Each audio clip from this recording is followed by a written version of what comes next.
Ayan, isa nga pong malakas sa palakpak para sa ating Diyos na buhay at tunay na gumagabay at buhay po para sa bawat isa. Bago po tayo magsimula, atin po munang banggitin ang ating panunumpa sa umagang ito. Sabay-sabay po nating basahin. Ako ay narito ngayon upang mag-aral ng salita ng Diyos. Ang puso ko ay binubuksan, ang isip ko ay itinutuon, ako ay makikinig at susunod sa salita ng Panginoon. Amen. Tayo pong lahat ay saglit na manalangin. Panginoon naming Diyos na buhay, maraming salamat po sa umagang ito. Salamat Panginoon dahil lumipas po ang isang buong linggo, nagkaroon po ng bagyo, nagkaroon po ng tag-ulan, nagkaroon po ng mga bagay na hindi namin inaasahan, pero sa mga nangyari po Panginoon, hindi po kayo nagbago. Kaya Lord, sa umagang ito, karapat-dapat lamang po kayong papurihan. Karapat-dapat kayong sambahin.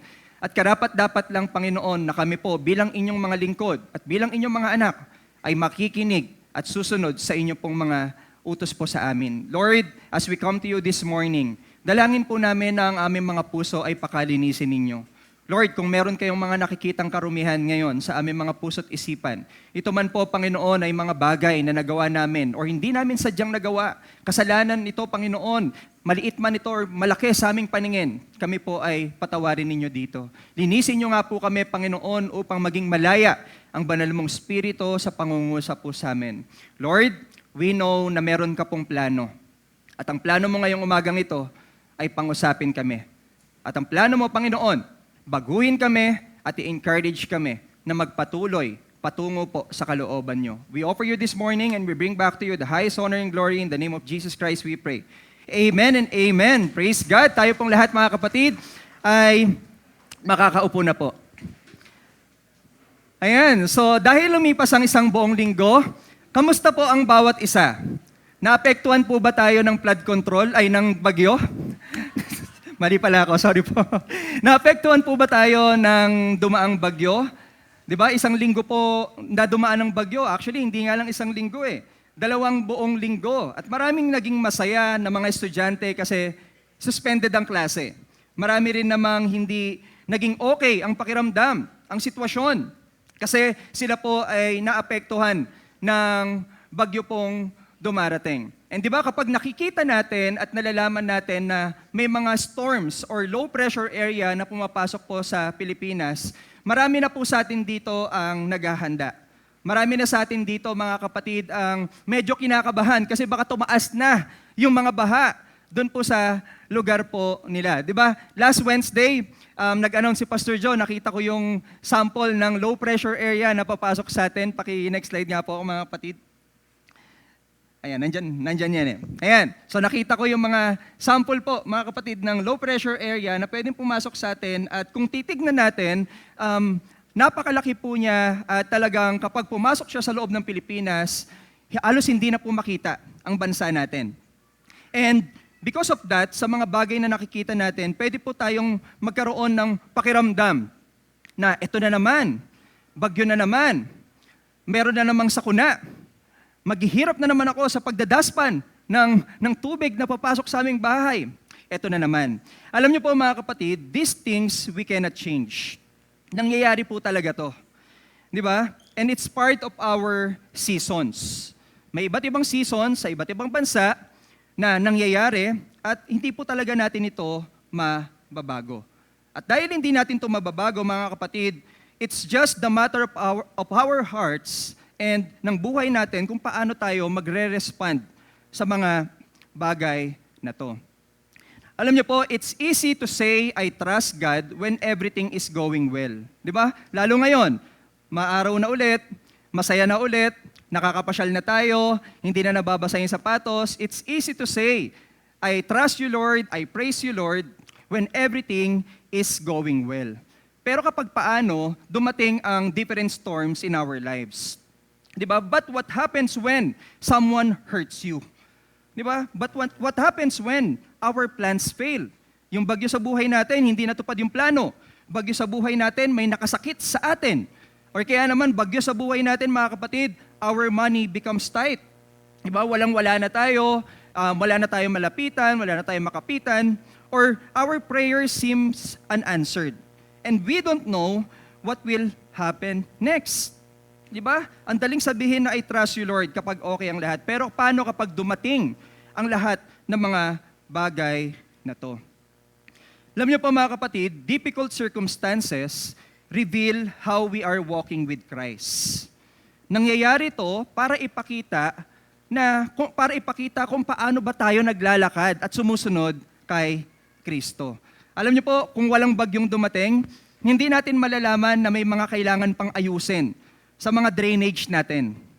Di ba? Kung walang bagyong dumating, hindi natin malalaman na yung para sa flood control projects pala, dapat na ibibigay para doon. Hindi natin malalaman. Same thing in the storms in our lives. We will not know, mga kapatid, the situation of our hearts or our walk with Christ without the difficult circumstances in our lives. Alam niyo po si Paul, mga kapatid, bago ko po banggitin ang ating title this morning. Si Paul po, isa sa mga apostles, mga kapatid ni Jesus Christ, ay nagsulat about the Philippians. And siya rin ay nakaranas ng different hardships sa buhay niya. At kahit na nakakaranas siya, mga kapatid, ng different hardships sa buhay niya, he respond dun sa situation na yon. So same thing sa buhay natin bilang isang Kristiyano. How should we respond when life becomes difficult? Paano ba kayo nagre-respond kapag hindi okay ang buhay nyo? Or ang buhay natin? How? So yan po ang title natin this morning, mga kapatid. Nakalagay na rin. How do we respond or how to walk when life becomes difficult? Basahin po natin ang Philippians chapter 4, 4-7. Magalak kayo lagi sa Panginoon. Inuulit ko, magalak kayo. Ipadama ninyo sa lahat ang inyong kabutihang loob, malapit nang dumating ang Panginoon. Huwag kayong mabalisa tungkol sa anumang bagay. Sa halip, hingin ninyo sa Diyos ang lahat ng inyong kailangan sa pamamagitan ng panalangin may pasasalamat. At ang kapayapaan ng Diyos na hindi kayang maunawaan ng tao ang siyang mag-iingat sa inyong puso. At pag-iisip dahil sa inyong pakikipag-isa kay Kristo Jesus. Magpo-focus po tayo sa 4-7, pero babanggitin ko na rin po yung 8-9 kasi may part 2 po tayo niyan sa next week. So 8-9, bilang pagtatapos, mga kapatid, lagi ninyong isaisip ang mga bagay na karapat-dapat at kapuri-puri. Mga bagay na totoo, marangal, matuwid, malinis, kaibig-ibig at kagalang-galang. Isagawa ninyo ang lahat ng inyong natutunan, tinanggap, narinig at nakita sa akin. Sa gayon, sa inyo ang Diyos na nagbibigay ng kapayapaan. So, alam natin mga kapatid, ang context po ng verses na to na sinulat ni Paul from Philippians chapter 4, 4-7 or 4-9 is siya po ay nasa loob ng kulungan. Nakakaranas po siya ng hardships, pero nagbibigay po siya ng mga advice sa mga sumusunod din kay Kristo. So what can we learn, mga kapatid, dito sa verses na to? When life becomes difficult. Number 1, when life becomes difficult, mga kapatid, rejoice in the Lord. Diba, magdiwang ka, magkaroon ka ng kagalakan sa Panginoon, ayon sa verse 4. Basahin po natin muli, mga kapatid. Magkalak kayong lagi sa Panginoon. Inuulit ko, magalak kayo. Pag ang isang bagay po, mga kapatid, ay pinaulit-ulit sa inyo, ano po sa tingin ninyo ang mararamdaman ninyo? Di ba kapag ang isang bagay ay pinaulit-ulit na sabihin sa inyo, ibig sabihin may gusto siyang matutunan ka. May gusto siya, mga kapatid, sa nagsasabi sa inyo na maintindihan mo. Si Paul, sabi niya, magalak kayo, inuulit ko, magalak kayo. Magalak kayong palagi. Ang pagiging magalak ba sa oras ng difficult circumstances ay madali? Ang pagkakaroon ba ng kagalakan kapag sobrang tindi ng bagyo, madali? Ang pagkakaroon ba ng kagalakan or kasiyahan, mga kapatid, kapag binabaha na ang bahay nyo, madali? Madali po ba, mga kapatid? Madali bang magkaroon ng kagalakan kapag hindi kayo okay ng pamilya mo, ng asawa mo, ng kaibigan mo, or ng trabaho mo, or ng pag-aaral mo, hindi okay? Di ba hindi po madali? Pero bakit sinasabi ni Paul, mga kapatid, na kailangan nating magalak sa lahat ng pagkakataon. Or kailangan nating magalak palagi. Alam niyo po, pwede nating ialin tulad dito sa isang example na narinig ko kagabi sa pamangkin ko. Kagabi po, mga kapatid, nasa isang lugar kami, tapos tumigil saglit yung ulan. Di ba po? Umulan, pero tumigil kagabi. Tapos nasa isang lugar kami, then bigla na lang umulan. Sumigaw yung pamangkin ko, sabi niya, "Thank you Lord, umuulan ulit. Sana magpatuloy yung ulan." Thank you Lord. Ayan na naman siya. Ang saya-saya umulan. Ang saya pa umulan. Alam niyo ang kagalakan, ano man ang inyong nararamdaman, dapat to, yun po ang inyong ipinapakita bilang isang tagasunod ng Diyos. I understand, meron po tayong iba't ibang kinakaharap na emosyon. I understand, meron po tayong iba't ibang kinakaharap na situation sa buhay. Pero, mga kapatid, lagi pong pinapaalala sa atin ni Paul na pwede kang maging magalak kahit nahihirapan ka. Pwede kang maging magalak kahit masaya ka. Pwede kang maging magalak kahit nalilito ka, naguguluhan ka, pwede kang maging magalak. Bakit? Bakit, mga kapatid? Kasi meron tayong Diyos. Like Paul, mga kapatid, meron siyang Diyos kahit nasa loob siya ng kulungan. Like Paul, meron siyang Diyos kahit siya ay pinipersecute. Like Paul, mga kapatid, merong Diyos na nagbigay sa kanya ng panibagong pagkakataon kahit na ang mga tao hindi naniniwala sa kanya. So rejoice in the Lord despite our circumstances, mga kapatid. Rejoice despite our circumstances. Paul says, always, palagi. Not only when things are good. Christian joy does not mean na ine-enjoy natin yung problema natin. Sino bang nag-enjoy sa problema dito? Di ba? Christian joy does not mean we enjoy our problems. It means that hindi nakasalalay sa ating kalagayan ang ating kagalakan. Ito ay nagmumula kay Kristo. Masaya lang tayo, magalak pa rin ang puso mo kahit meron kang pinagdadaanan sa buhay, hindi dahil nag-e-enjoy ka sa problema na sana palagi na lang may problema. Na sana lagi na lang kami nag-aaway. Na sana lagi na lang akong merong hindi nasasagot na panalangin. Sana lagi na lang. Hindi yun ganon. Magalak ka lang kasi hindi nakasalalay sa iyong kalagayan yung kagalakan mo. Magalak ka kasi nakasalalay ito at nagmumula ito. Kanino? Kay Kristo. Di ba, alam niyo po ang kagandahan sa ating mga naniniwala sa Diyos is mga kapatid, it is supernatural to experience peace for us na kahit ang gulo-gulo na ng paligid mo. Ang kagandahan sa atin, dahil may Diyos tayo, kahit yung surroundings mo magulo at maingay, meron pa rin nagpapatahimik sa puso mo. Di ba? Meron pa rin nagpapakalma sa'yo, which is si Jesus, mga kapatid. So, mga kapatid, pansinin niyo po itong sinabi ni Paul. Sabi ni Paul, sa English, rejoice. Hindi sinabi ni Paul na rejoice when everything is going well. Sabi niya, rejoice always. Alam po ni Paul, mga kapatid, kung ano ang ibig sabihin ng difficult circumstances. Alam ng lahat ng taong yon. Alam po ng lahat ng tao at alam po ni Paul yon. Hindi nagsasalita si Paul mula sa isang comfortable situation. Kaya ang command na to, mga kapatid, command ni Paul na rejoice always, magalak ka palagi, ay hindi para tayo po ay magpanggap na okay tayo. Okay? Kasi baka isipin natin, Pastor, sinasabi mo ba yan na rejoice always in the times of storms or different circumstances para magpanggap na okay tayo? Hindi po para magpanggap tayo na okay. Kapatid, we will rejoice because we know that even when circumstances are not okay, God is still good. God is still in control. God is still there. God is still with us, never leaving our side. Alam niyo po, maaari tayong umiyak in the difficult circumstances. Maaari kang masaktan. Maaari tayong madisappoint. Pero hindi ibig sabihin nawawala na yung joy natin kay Kristo. Sino dito ang nasaktan na ng tao sa tabi niya? Tignan niyo yung katabi niyo. Tignan niyo. Nasaktan na ba kayo ng tao sa tabi ninyo? Sino dito naman ang napasaya ng katabi niya? O, tignan niyo.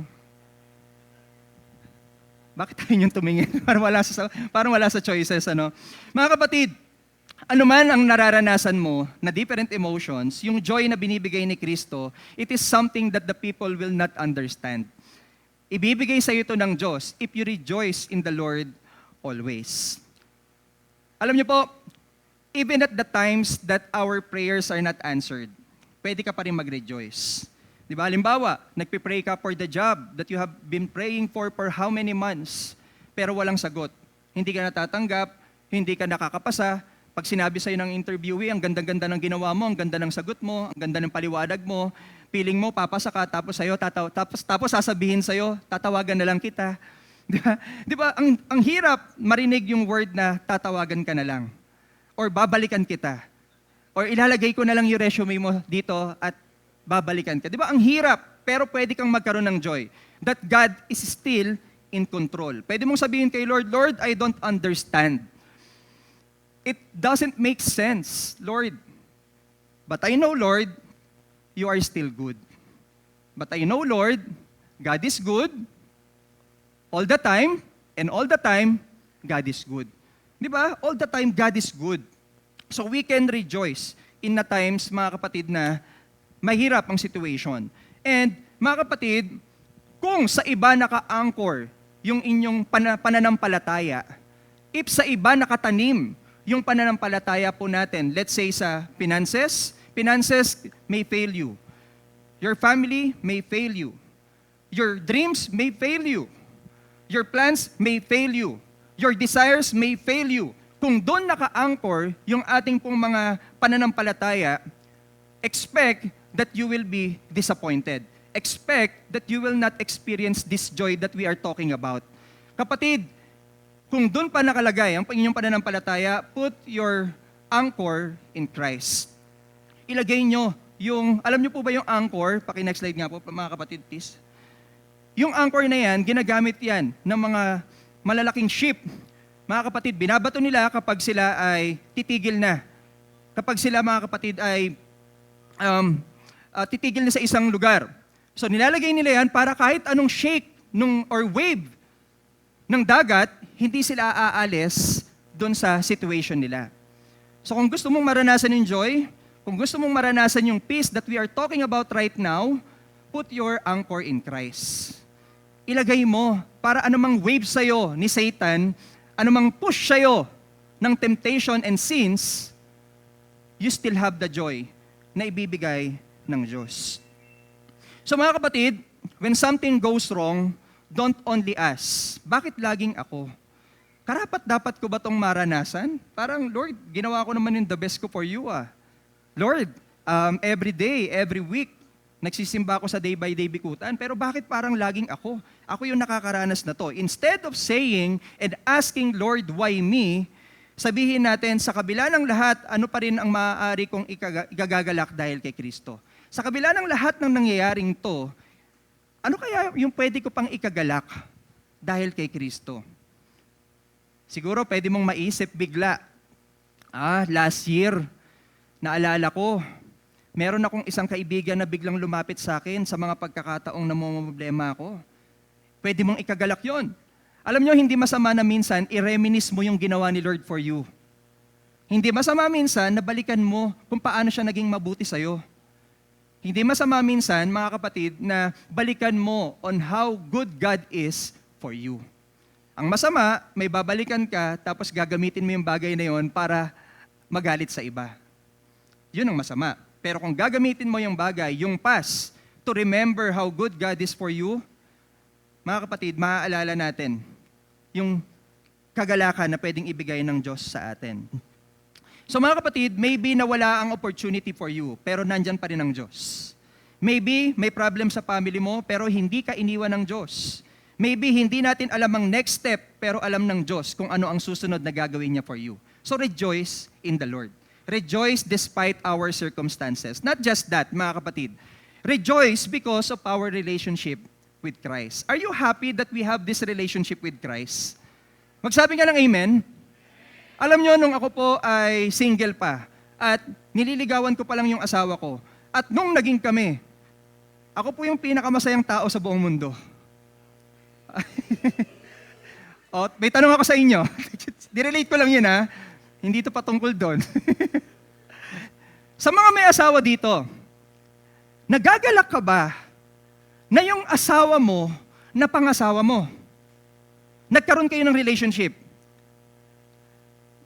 Isa lang ang sumagot na amen. Di ba nagagalak ka? Bago mo pa siya ma-pursue, bago mo pa siya maging partner, bago mo pa siya maging asawa, you are doing your best, mga kapatid. Lahat gagawin mo para sa kanya. Magalak ka kasi, at tapos nung naging kayo na, sobrang saya mo na, sobrang galak mo na. At kahit dumating yung circumstances na hindi okay, tinitiis mo paminsan. Paminsan lang. Lagi pala, lagi.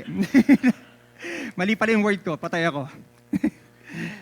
Di ba palagi nating tinitiis, mga kapatid, dumating man ang difficult circumstances, alam niyo po, na-realize ko, the best thing or the best decision na nagawa niyo sa buhay niyo is yung magkaroon ng relasyon kay Jesus. Alam niyo kung bakit? Kasi yung tanging relationship kay Jesus, yung tanging relationship natin kay Jesus ang hindi magpi-fail sa atin. Yung tanging relationship kay Jesus, yung makapagbibigay sa'yo ng love na hinahanap mo sa iba. Alam niyo po, I experienced looking for love in many people. Hinahanap ko to sa maraming tao. Even to my parents, hinahanap ko siya. But you know what? I only found true love. I only found, mga kapatid, yung mapagpupuno sa heart ko because of my relationship with Jesus. So, hindi ka ba nagre-rejoice doon? Kapag may circumstances ka, may isip mo, teka lang may relationship pala ako kay Jesus. So, ibig sabihin, na maharap man ako dito, hindi hayaan ng Diyos na palagi akong nandito sa mahirap na situation. Di ba parang isang magulang, ang magulang hinahayaan na madisiplina yung anak, na minsan madapa, na minsan matuto, pero hindi niya naman nahayaan na laging nandun at nahihirapan yung anak niya. Di ba? Ang Diyos natin, bilang ating Diyos Ama, di ba sabi sa John 1:12, all of us have been given an opportunity or privilege to become a children of God. When we accepted Jesus Christ, you have been given a privilege na maging anak ng Diyos. So ibig sabihin, may relasyon ka sa Diyos. Sa tingin mo ba, hahayaan ka ng Diyos na ma-stuck dyan sa situation mo ngayon? Sa tingin mo ba, hahayaan ka ng Diyos na malubog ka na lang dyan sa difficult situation mo ngayon? Dahil anak ka niya, dahil may relationship kayo, kapatid, you can rejoice. Pwede kang maging magalak. Our joy, mga kapatid, is not ultimately in money, success, people, or comfort. Those things can change. Everything can change. But our Lord Jesus Christ, will not change. Ang sarap marinig po yung term na yun. Sa tao, masarap marinig yung term na yan. Hindi ako magbabago sa'yo, anuman ang pagdaanan natin. Hindi kita iiwan saan man tayo mapunta. Tuyo man ang ulam natin, mag-isa ka. Joke lang. Joke lang. Di ba? So, hindi nagbabago ang Diyos. Mga kapatid, our Christ does not change. He will not change. Mga kapatid, alam niyo po, napakahalaga po nung praise sa English. Kasi sa binasa nating verse kanina, rejoice in the Lord or magalak kayo sa Panginoon. Sa English po, napakahalaga po nung term na rejoice in the Lord. Mga kapatid, bakit? Kasi hindi lang sinabi ni Paul na magalak ka. He tells us where our joy should be found. Pinasabi niya sa atin, dito mo matatagpuan yung joy mo. Saan? Sa Panginoon. Saan mo matatagpuan yung kagalakan? Hindi sa pera, hindi sa kung ano, hindi sa comfort, hindi sa tao, hindi sa trabaho, sa Panginoon. Alam niyo ba yung joy na binigay ni Jesus because He is with us dahil may relationship tayo sa Kanya? Pwede mong dalhin yon kahit saan. Minsan nadadala lang natin ng joy sa church. Ang sayang mag-worship, we have this joy, praise and worship, taas ang kamay, pero hindi na natin nadadala yung joy sa labas. Hindi mo na nadadala yung joy sa work. Paano ko dadalhin yung joy sa work, Pastor? Instead na joy, yung maranasan ko, joke lang, ayoko na. Di ba, kung ano, Pastor, instead na sa pamilya, joy madala ko. Instead na sa kaibigan, joy madala ko. Iba, Pastor iba talaga. Alam nyo ba na yung joy na yan, dahil si Jesus is with you, you have a relationship with Him, you can bring it anywhere you go. You can bring it and experience it in every circumstances. Kaya, mga kapatid, kung wala ka pang relasyon sa Diyos, you have to make it sure. And you have to be sure na meron na tayong relationship sa Panginoon. Alam niyo po kung bakit? Kasi maliban sa joy, maraming pinaparanas si Lord sa atin na mga kapatid, na hindi natin mararanasan sa mundong to. Do you think this world can give you heaven someday? No. Only God can give you heaven by forgiving our sins. Diba? And by having faith on Him. So mga kapatid, when our joy is in Christ, even when other things change, our foundation remains. Ulitin ko. Even when other things change, our foundation remains. Nakita ko po yung ilang documentary sa Japan. Di ba po, sa Japan, madalas nagkakaroon ng lindol. Tapos, nasisira po yung mga different buildings. Alam niyo po, nung binuksan yung lupa, tapos tinignan yung ilalim, yung foundation na ginagawa ng Japan para hindi sobrang masira yung mga building, hindi po nagbago. Hindi po nasira. Kasi matibay. Nagulo man yung mga gamit sa loob kasi nag-shake, pero hindi nasira yung foundation. So kapatid, yung foundation nyo, ilagay nyo sa relasyon nyo kay Jesus. You have relationship with Him.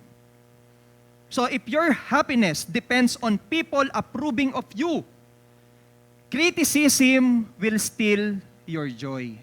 If someone criticizes you because of who you are, mga kapatid, it will steal your joy kapag wala kay Kristo ang foundation ng kagalakan ninyo. Pero kapag na kay Kristo, mga kapatid, ang kagalakan ninyo, wala kang pake sa opinion ng iba. You will just get it as a lesson, pero hindi ka pababagsakin ng mga sasabihin ng tao patungkol sa iyo. Sino dito sensitive? Yung may masabihan lang ng ibang tao patungkol sa kanila, ano ba yan? Sinabi lang na ang gulo-gulo ng buhok. Ano ba yan? Bakit Kristiyano ba yan? Pupunta na nga ako ng church, sinabihan pa ako ng gulo-gulo ng buhok ko. Pupunta na nga ako ng church. Kapatid, tandaan nyo. Sabi kasi sa akin ng taba ng tiyan ko eh. Kapatid, wala sa ibang tao ang worth nyo. Okay? Wala sa ibang tao na kay Kristo. So, don't let other people's words stop you from following God. Don't let others people's opinion to stop you to worship God. And don't let them, mga kapatid, to stop you to have the joy na ibibigay ng Diyos sa iyo. Alam niyo, nakakatawa yung mga bata, kapag narinig ko sa kanila yung kanta ng joy, I've got a joy, joy, joy, joy. Down in? Kinakanta ng mga bata yan. Di ba may joy sila sa puso nila na nanggagaling sa Diyos. Nawa ganun din sa atin. Huwag nating hayaan ang ibang tao to give us an identity na hindi naman galing sa Diyos. Our identity is found in Christ. Kaya kahit may rejection, criticism, or disappointment, we can still rejoice because of our relationship with Christ. Don't build your joy on things that can change. Build it on Christ who never changes. Look at your relationship with Christ before you look at your circumstances. Ito, ulitin ko. Bago ka tumingin sa circumstances mo, tignan mo muna yung relasyon mo kay Kristo. Para kapag tumingin ka sa circumstances mo, titignan na mas malaki yung circumstances kesa sa Diyos. Kasi kapag inuna mong tignan ang circumstances mo, ang tendency, alam niyo po kung ano? Mas malaki ang difficult situation kesa sa Diyos. Pero kapag inuna mo ang Diyos na tignan ang relationship mo sa Kanya, mas malaki po ang Diyos kesa sa circumstances mo. Alam niyo po, walang circumstances na napakalaki sa Panginoon. All the things that we are experiencing it's just too small sa Panginoon. Napakaliit lang yan. So mga kapatid, kamusta ang relationship mo sa Panginoon? Nagtitiwala ka pa ba sa Kanya in times of difficult circumstances? Or do you still have this joy that we are talking about, mga kapatid? Naaalala mo pa ba lahat ng ginawa niya for you? Think about those things, mga kapatid. So when circumstances change, our source of joy remains Christ. So that's number 1, mga kapatid. Rejoice in the Lord. Magalak ka sa Panginoon. Despite of your circumstances and because of your relationship with Him. Isa pa, mga kapatid. Respond with gentleness. So when life becomes difficult, respond with gentleness. Basahin ko lang sa inyo yung verse 5. Basahin po natin siya. Ipadama ninyo sa lahat ang inyong kabutihang loob. Malapit nang dumating ang Panginoon. Sabi doon, mga kapatid, sa English, let your gentleness be known to all men. The Lord is near. So, how do we respond when the situation or difficult circumstances happens sa atin? Siguro marami sa atin dito nagpapanik. Sino dito kapag may problema, sobrang stress? Sino dito kapag magulo, confused, kung ano-ano pumapasok sa isip, sobrang stress, naguguluhan, nagpapanik, or hindi makalma? Sino? Alam niyo pa sabi ni Paul, let your gentleness be known to all men. Yung kabutiang loob niyo daw, mga kapatid, ay ipakita sa bawat isa. Alam niyo po kapag may problema, madali pong mataranta at gumawa agad ng desisyon ang bawat tao dahil sa emosyon. Sometimes, you know what, mga kapatid, ang ating control center, kapag meron po tayong kinakaharap na difficult situation, is our emotion. Ito yung nagbibigay sa atin ng dahilan kung ano yung gagawin natin. Ito yung nagdidictate kung ano yung susunod or decision natin. Pero alam niyo po, bilang isang Kristiyano, our response ay hindi dapat ganun. Our response ay hindi dapat panic, kundi calmness and self-control or gentleness. Hindi ibig sabihin na wala na tayong mararamdaman. We can be worried, we can be angry, we can experience hurt, but we choose not to let our emotions control our actions. Alam niyo po ba, may tinihinanap ko yung iba pang term na pwedeng gamitin for the term na gentleness. Ano po bang ibig sabihin nito? Sige, tingnan niya natin. Meaning of gentleness, ibig sabihin, isa pa mga kapatid, is mildness of temper. Yan, a calm and steady spirit that is not easily angered or provoked. When you are stressed, madali ka bang magalit? When you are stressed, madali ka bang magsalita ng mga bagay na hindi mo dapat sinasabi? Pag magulo, hindi ayon sa kagustuhan mo, may gentleness pa rin ba in your actions and in your words? Sabi doon, tender action, using soft words, careful physical touch, and considerate behavior to avoid causing distress. Alam nyo, marami sa tao ang masaya kapag may problema sila, damay ang iba. Maraming tao na ayaw mag-isa sa problema. Hindi naman masama kung gusto mo i-share para matulungan ka. Pero kung gusto mong i-share dahil gusto mong mandamay, it's that gentleness. Kasi nandadamay ka. Naninira ka. Nasisira mo yung mental state ng ibang tao or yung emotions ng ibang tao. Hindi lang yon. You have the controlled power, choosing restraint or pagpipigil, patience and humility over aggression or force. Kapatid, napakahalaga po ng gentleness as our response to our difficult circumstances. Kasi, mga kapatid, dalawa lang ang pwedeng patunguhan ng response po natin. Kung hindi tayo ng difficult circumstances. Pwedeng ma-build ka, ma-develop ka, or pwedeng ma-destroy ka. And if we are not going to respond using gentleness, mga kapatid, madedestroy ka ng situation mo. Instead na ma-build ka, ma-develop ka, masisira ka pa. Choosing restraint or pagpipigil, mas pinipili mong magpigil kaysa may masabi kang hindi maganda. Pastor, paano ba yan? Kikimkimin ko na lang ba?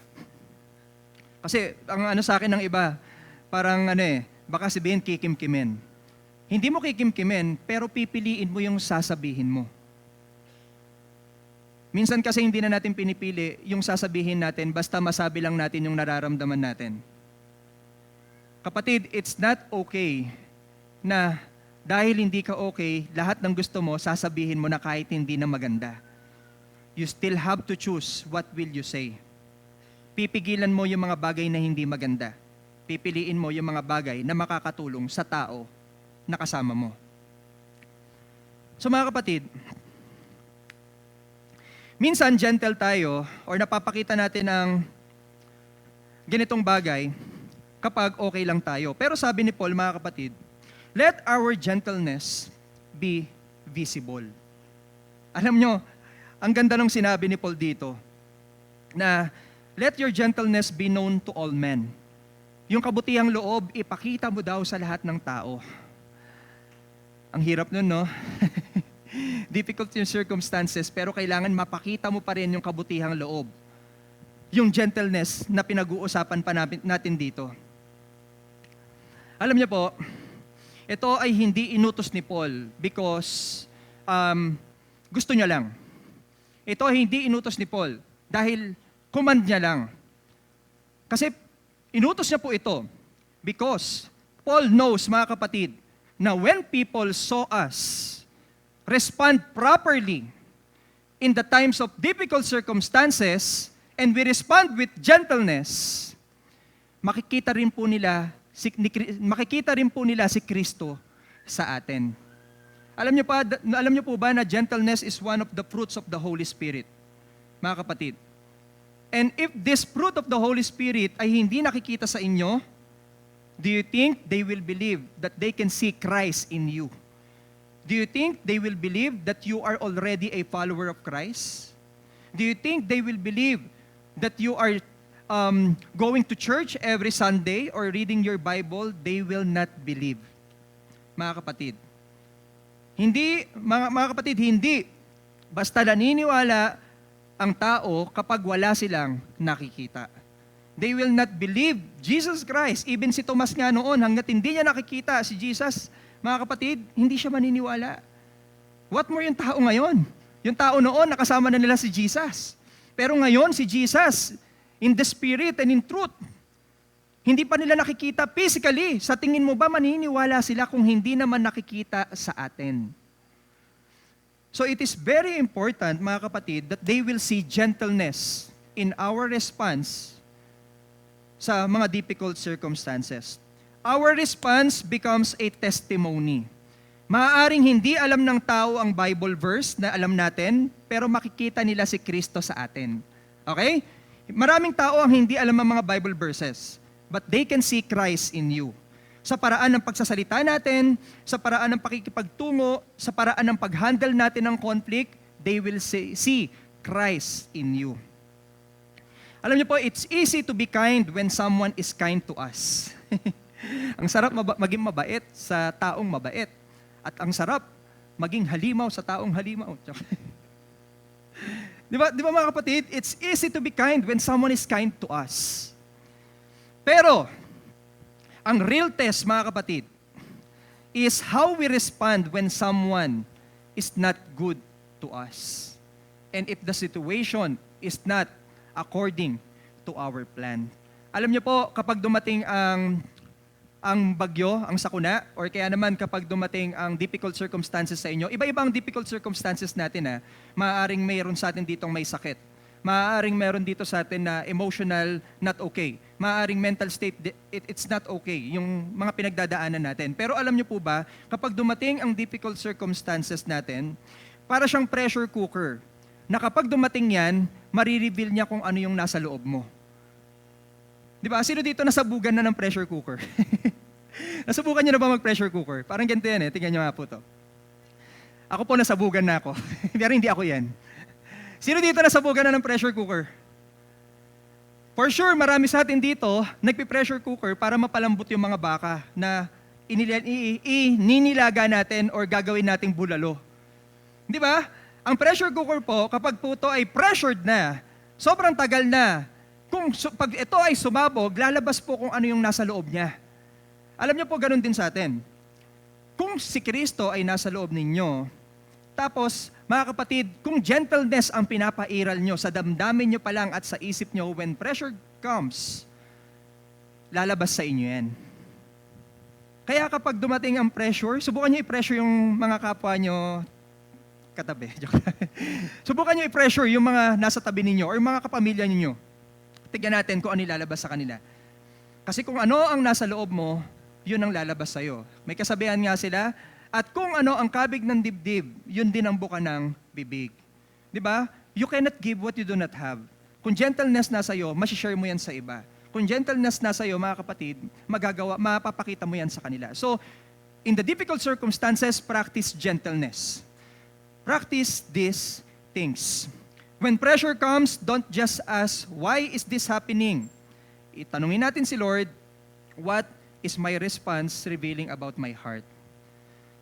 Ano ba yung nagre-reveal sa puso ko? Galit? Inggit? Sama ng loob? Kasiyahan? Kagalakan? Or kung ano-ano pa? Let's ask the Lord. Isa pa, mga kapatid. When we respond using gentleness, don't insist on having our own way. Alam niyo po ba kapag may difficult circumstances, feeling natin kaya natin ng tayo na lang. Feeling natin, kaya natin na hindi na natin kailangan ng iba. Alam niyo po, ang pagiging kalmado, ang pagkakaroon ng mahinahon na respond, or mahinahon na pakikipag-usap sa tao, it doesn't mean na kailangan nating manalo palagi. It means, mga kapatid, may mga pagkakataon na hindi natin kaya ng tayo lang. Okay? So nagiging mahinahon ka, nagpapakumbaba ka kasi kailangan mo ng iba. Kailangan mo ng mag-i-encourage sa'yo. Kailangan mo, mga kapatid, ng tutulong sa'yo. Hindi lahat ng argument kailangan nating panalunan. Hindi lahat ng disagreement kailangan nating patunayan na tayo yung tama. Sometimes, choosing peace and humility is important than proving that we are right. Ulitin ko, choosing peace and humility is more important than proving that we are right. Alam niyo po ba, pag gentle ka at ikaw ay mahinahon at sa pakikipag-usap mo, nagpapakumbaba na rin po tayo.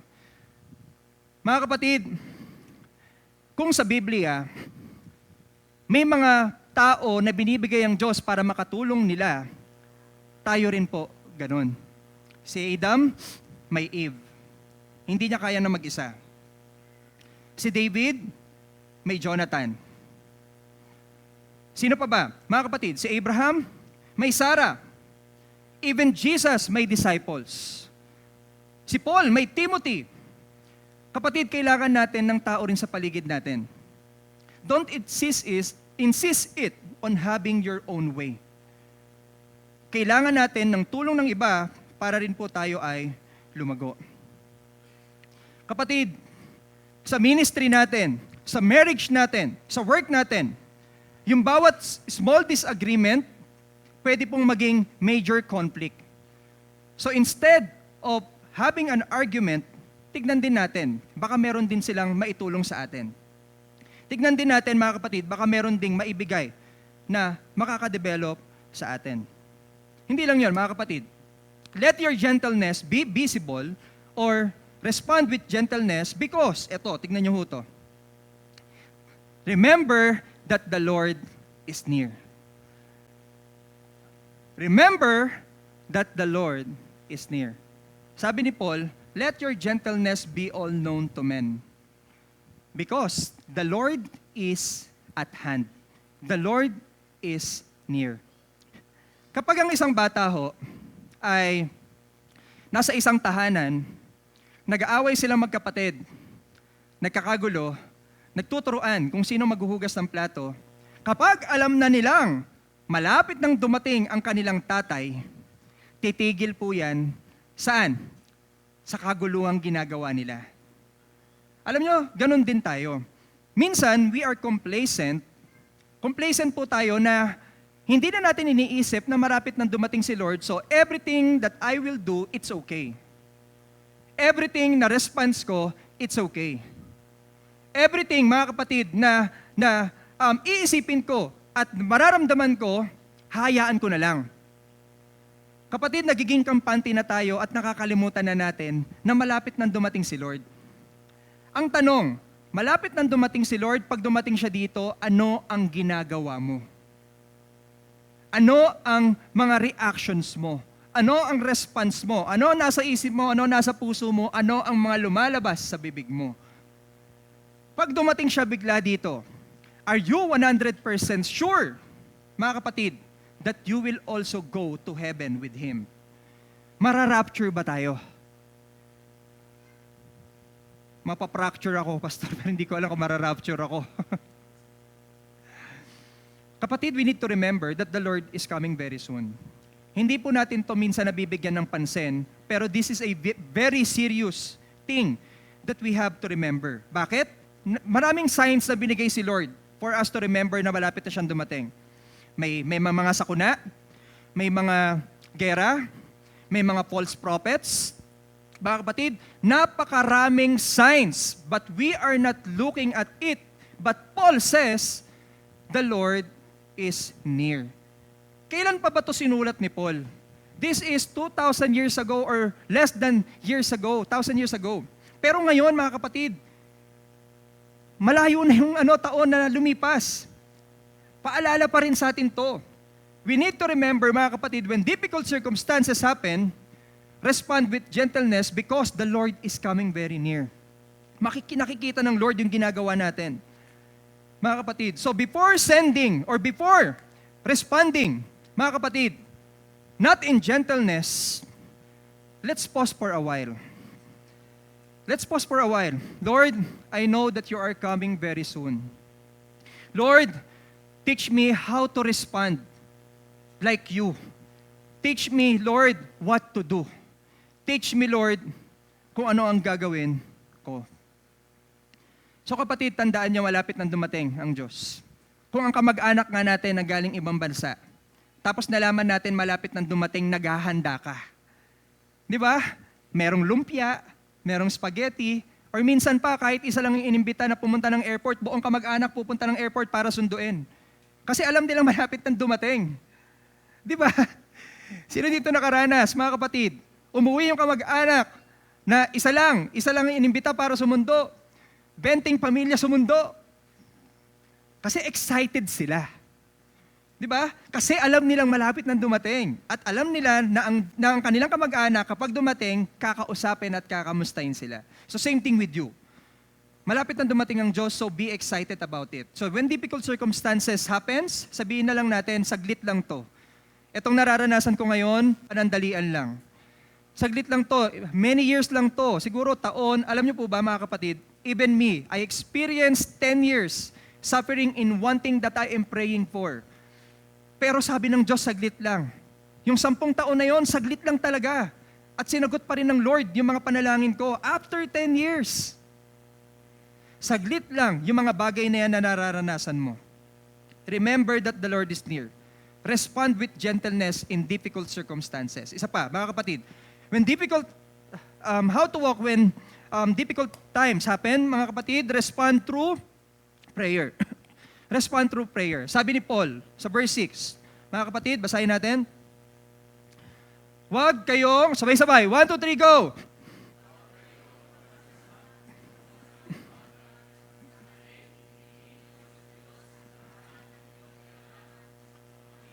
Ng pananalangin may pasasalamat.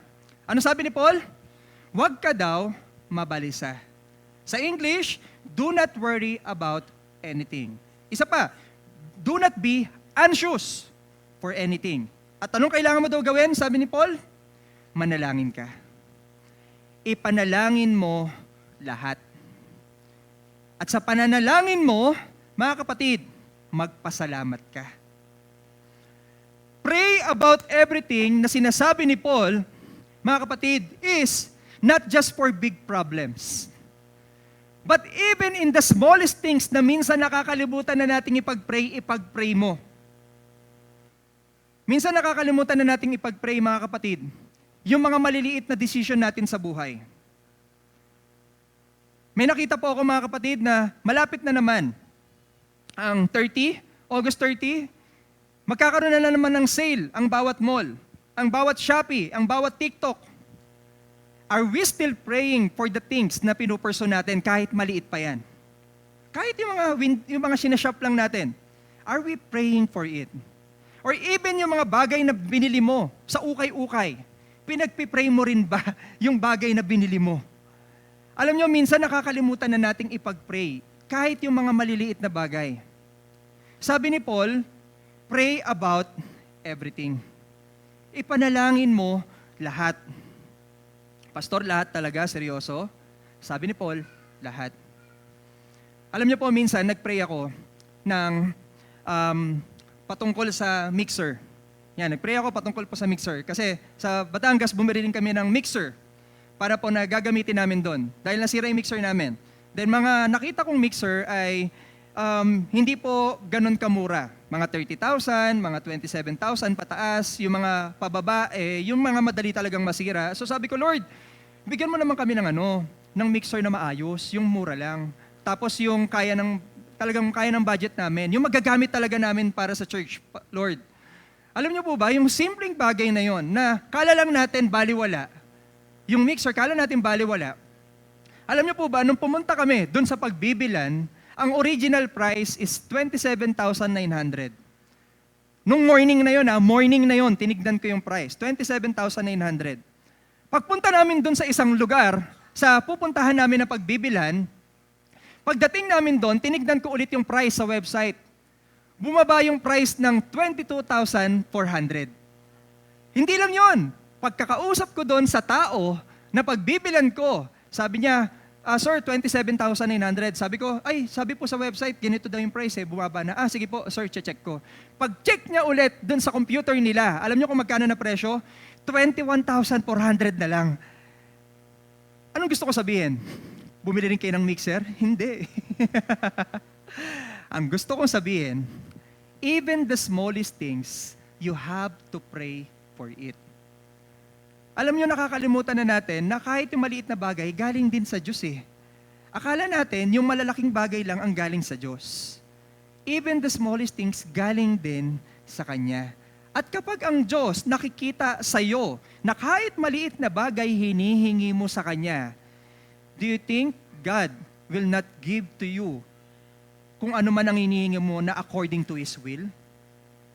Of course, ibibigay niya sa iyo. Sometimes our prayer, mga kapatid, it will take too long. Sometimes our prayer, it will take too short. Maikli lang, katulad nun. Isang araw lang, pinag-pray ko lang no morning. Ready na yung budget namin. Tapos pagdating doon, instead na ganun yung price, sinobrahan pa. Nakakain pa kami. Nakapagpagas pa. Nakakain pa. Yung mga maliliit na bagay, minsan too short, sinasagot ni Lord yan. Pero alam niyo po ba, hindi laging sagot kagad ni Lord yung panalangin natin. Sometimes it will take too long. Nasabi ko nga sa inyo, mga kapatid, meron akong isang pinagpipray na isang bagay, 10 years. I am suffering because of that for 10 years. 10 years. Wala akong sakit Baka sabihin niya may cancer ako or ano. Wala. Pero alam niyo po ba, akala ko yung isang bagay na imposible na at kailangan ko na mag-give up, biglang gumawa si Lord ng pagkakataon na yung bagay na yun, sasagutin niya. At yung hirap ko for 10 years, hindi ko na siya hirap ngayon. Hindi ko na lang babanggitin. Baka chismisin niyo ako Pero kung ano man yung pinapanalangin mo ngayon, kapatid, and it's giving you difficult circumstances, huwag kang mag-alala. Sabi ni Paul, ipanalangin mo. How many times do you pray in the day? How many times na yung nilapit mo na lahat sa Diyos? How many times? Kapatid, don't make prayer your last resort. Make it your first response. Madalas kasi, sinasabi na lang natin kay Lord kapag tapos na. Sabihin mo muna bago mangyari. Sabihin mo muna bago mo gawin. Ipaalam mo muna bago mo pagdesisyonan. Sabihin mo muna kahit nahihirapan ka. Don't make prayer your last resort. Make it your first response. In the morning, do you think you will feel anxious of what will happen throughout the day? Mag-pray ka muna. Sit down. Relax. And enjoy the presence of God. Relax ka muna sa Panginoon. And God will do the rest. Sabi pa dito ni Paul, mga kapatid, maganda rin sa English, sabi doon, but in everything, by prayer and supplication. Ibig sabihin, pwede tayong humingi kay Lord. Isusupply niya yung kailangan natin. Di ba? Hindi lang basta strength. Everything, isusupply ni Lord. And hindi lang yon, sabi ni Paul, with thanksgiving. With pasasalamat. Sige nga, magkaroon tayo ng short activity lang. Can we close our eyes? Can we close our eyes? Mga kapatid. Sige, go. Huwag yung tignan yung katabi nyo pag tumipikit kayo, ha? Sige, close your eyes. I will give you 5 seconds to think of the things na nagpapahirap sa'yo ngayon. Sige, isipin nyo. Pastor, yung asawa ko. Tumatawa dyan. Isipin nyo. 5 seconds. Think of the things na nagpapahirap at nagdi-distress sa inyo ngayon. Okay, naisip nyo na? Okay, another 5 seconds. Isuko mo kay Lord lahat yan ngayon. Isuko mo kay Lord. Okay. Okay, ngayon. Sige, dilat mo na saglit. Baka makatulog kayo eh. Dilat kayo saglit. Okay, ngayon. Pipikit tayo ulit pero mamaya na, wait lang. Yung mga bagay na pinapanalangin nyo, na nagpapabigat sa inyo at isinuko nyo lahat kay Lord, di ba madali lang ibigay sa Kanya, pero bakit hindi natin nagagawa? Di ba? Pinapikit ko kayo, inisip nyo, ibinigay nyo lahat sa Kanya ngayon. Di ba madali lang, pero bakit hindi natin nagagawa madalas? Bakit?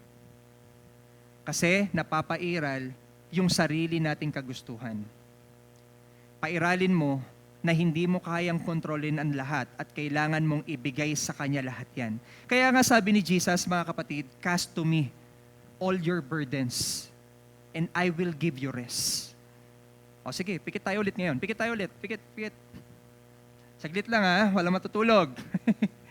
Pikit tayo. Ngayon, yung kaninang nagkakos ng stress sa'yo, na ibinigay mo lahat kay Lord, ipagpasalamat mo sa Kanya.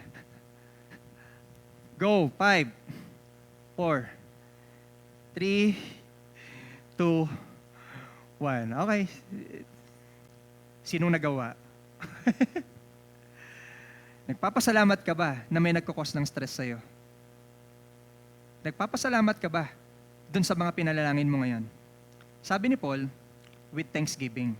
Ibig sabihin, mabigat, magaan, okay yung pinalalangin mo at hindi, magpasalamat ka pa rin sa Kanya. Kapatid, nakakalimutan mong magpasalamat sa Panginoon. Baka nakakalimutan mo na dahil sa problema, tumibay ka ngayon. Baka nakakalimutan mo na kaya kayo hindi okay ngayon. Kasi, kaya kayo hindi okay noon. Kasi yung nararanasan mo ngayon pala yung ipaparanas sa'yo ng Diyos na napakaganda.